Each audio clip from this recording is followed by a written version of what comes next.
Alright, evilslothman here, back for another vid. Join with me is cyberlanky. Alright, we're going to do a Gamecube comparison vid. Basically, we've got both our collections here, and we're just going to show you kind of like what exactly we have, and what's doubles and what's separate, and it just shows you how diverse each of our collections really are. So we'll do the doubles first.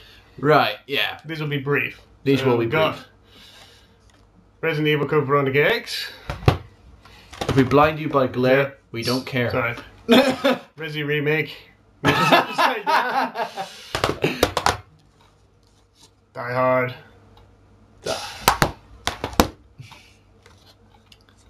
Sonic. Mega Collection.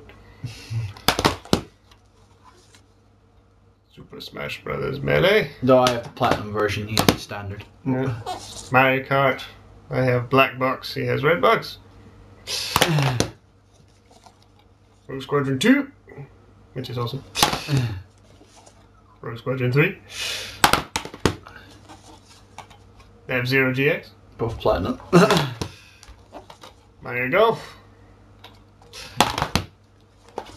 Metroid Prime 1, I've got the silver edition.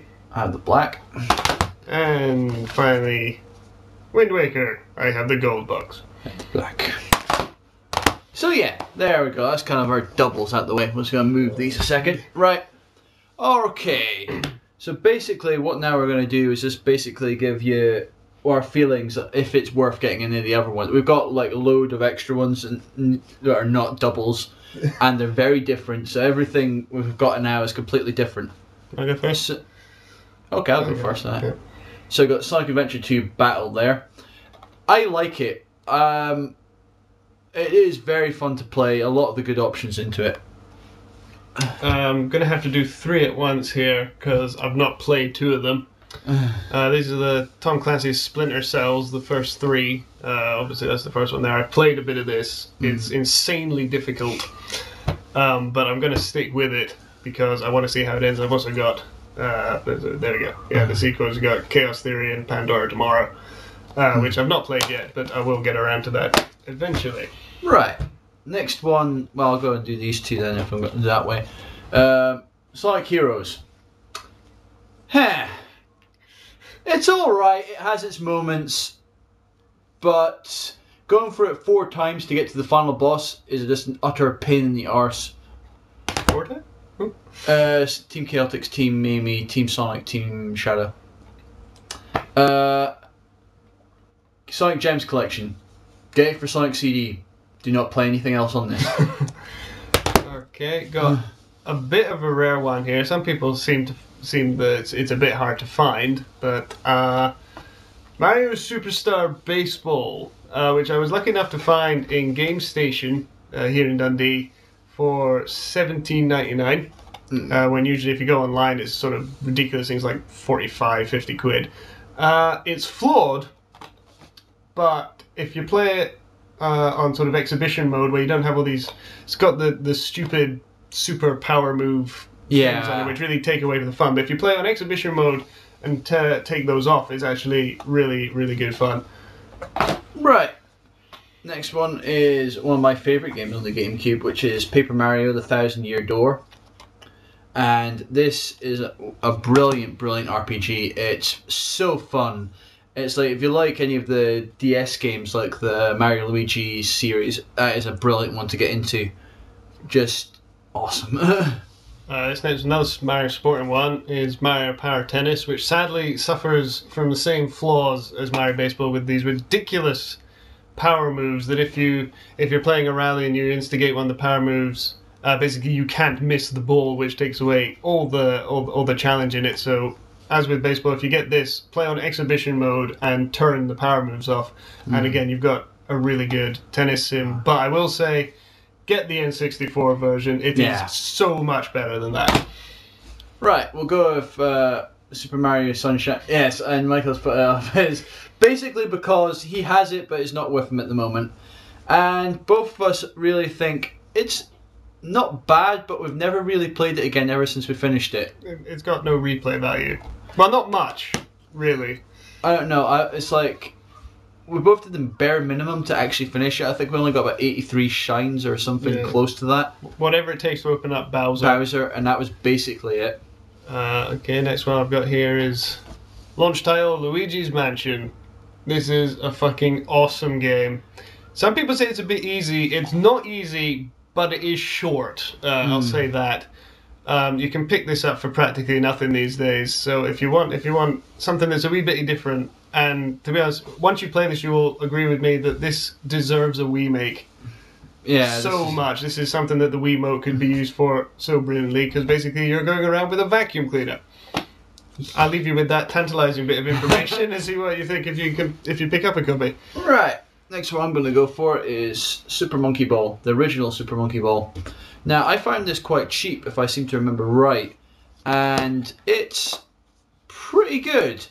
I think it's a lot better than the new ones that have come out in the Wii. I think the new one's meant to be pretty dodgy on the way it's controlled, even though we have the Wii balance board. I'm not buying it. Right. Gonna do another double here because it saves time on that one. Burnout 1 and Burnout 2 Point of Impact. It's a bit hard to describe these two. This one, the first one is quite clearly to me some kind of test, because they took all the good points about the first one and put it into Burnout 2 and added so much more. So of the Burnouts for Gamecube, definitely check Burnout 2 out. If you wanted to get Burnout 1, do so, but I would say Burnout 2 is a much better buy. And I'd say, if you take it on that sense, get the PS2 version of Burnout 3, because Burnout 3 was bloody awesome. Take down. As was Revenge, but Revenge had a weird Crash Junction system, which was kind of dodgy. But if we're going like kind of racing wise, we'll go with Wave Race and 1080 Snowboarding, which I showed off yesterday. Both of them are very, very fun games to play. They have a lot of replay value into them, just going back, because you have to go for all the different cups and everything, and there's unlocked time trial ghosts and such, which makes it kind of the same as Mario Kart, and just both very well made. Okay, got 4 here because they're all the same franchises. The Resis, you saw that we have a couple of the same ones, but I have the other ones. I'll be brief. Resident Evil 0, brilliant if you play it through it once, not much replay value in it at all. Resident Evil 2, considered by most to be the best one. I would agree that it's very good, but it's not my favourite. My favourite is actually the remake on GameCube. But this has got a lot of replay value. If you can pick this up dead cheap. I have the N64 version, which is not so cheap. Resident Evil 3, Nemesis. Good to play it through it once, but I found, for me anyway, that it's not got much of a replay value afterwards. And the almighty Resident Evil 4, which enough said, you should all know about Resident Evil by now. It is vastly superior to 5. So much so. Yeah, it is. So, if you don't have this, why not? Simple as that. Right. Just lean off there, we're getting... Got 2 of the fighting games that I've got now at the moment. We've got Soul Calibur 2, which has Link up at the top there. Brilliantly made. It's, I think, probably the best version of Soul Calibur. Also with, it's just a lot of the ways you unlock stuff is just really well done in that game. The story is really well done, as is Rocky, which I only picked up yesterday and every day. Really good, but I haven't really played the GameCube version. I'm just taking my opinions off while I was playing on the Xbox. Okay, I've got here the 2 Lego Star Wars games. Prequels and the real Star Wars, proper Star Wars. What can you say? It's the Lego franchise, like Lego Batman, Lego Indiana Jones. It's also fun, and also not a lot of people I know actually have this, but I got Star Wars Bounty Hunter shortly after it came out in a sale for about $7.99. It's bizarre, but strangely compelling. It's actually got a surprisingly compelling story behind this. I mean, even though I'm not a fan of the prequels and the fact that you're playing as Jango Fett rather than Boba Fett, it's still worth picking up if you can get a decent price on it.